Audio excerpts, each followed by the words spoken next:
Okolica Stožic ob 17. uri in ob 19. Razlika je očitna, a številni so pred štadion raje prišli že 3 ure pred začetkom tekme. Ko smo s Prekmurja, smo šli prej, nismo vedeli, kje bomo dobili parkplac.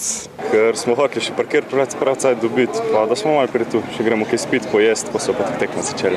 Že okoli 18. ure se je zbrala takšna množica, ki je s sabo prinesla večinoma optimistična pričakovanja.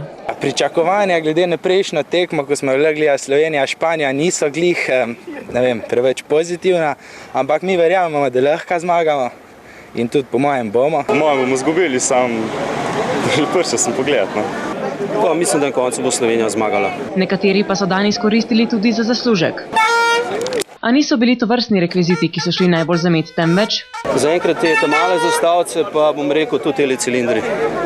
Nekateri so imeli priložnost dvorano videti že pred uradnim odprtjem. Dvorana je zelo lepa, glede na to, da če se primerjamo vedno z Jugoslavijo pa z Balkanom, ni največja, v primerjavi z areno v Zagrebu pa z areno v Beogradu, ampak mi je pa definitivno najlepša. A ostaja vprašanje, bo to dovolj, da bo tudi v bodoče polna?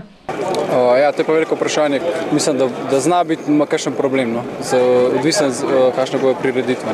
S tem vprašanjem se seveda danes obiskovalci in organizatorji niso ukvarjali. Osredotočeni so bili na tekočo izpeljavo dogodka, kar jim je kljub manjšim zapletom zagotovo dobro uspelo.